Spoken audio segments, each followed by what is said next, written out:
Another thing that I noticed that was really helpful for me was time in nature. It was almost like every single time I was in nature, every time I was just outside, even just sitting in my backyard, walking through the forest. And one of the observations that I came to as I really spent some time thinking about it was simply this. It's really simple, but it was like really helpful. And it continues to help me to this day. And I think it's probably helpful for anyone. The tasks or the things, the events that seemed to trouble me the most were ones that would have been foreign to a human from 1,000 years ago. And the tasks, or the events, or the settings that seemed to help me the most were ones that a human from 1,000 years ago would recognize. And the framework that I thought of with this was, Michael Pollan has that book. I think it's In Defense of Food. I just remember sort of this idea of real food versus non-real food. And I think it was his framework that was sort of like real food is food that someone from 1,000 years ago or 100 years ago would recognize. Non-real food is something that, they wouldn't.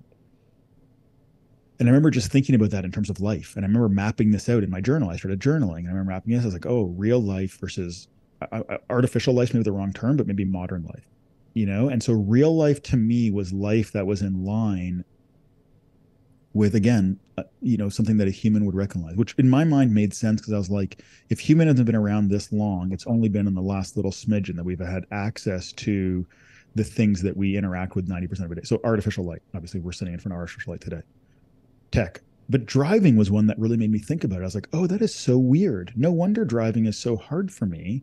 We're like, it's only been in the last, 60 years that you could really drive something at 120 kilometers an hour while looking at and assessing 50 other things coming at you at 120 Right. kilometers an hour. Like, no wonder that made me like every time I had to drive, I felt like I had to like sleep afterwards. Like I was so exhausted afterward. That's a really tough neurological event. And then I found, sitting at a computer and typing was really hard. Looking at a phone was really hard. Noises were really hard.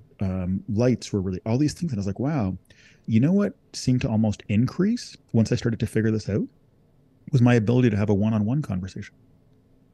So it's like sitting down with somebody for like 2 hours outside, just having a conversation, suddenly became like a value add to my life and no longer a drain.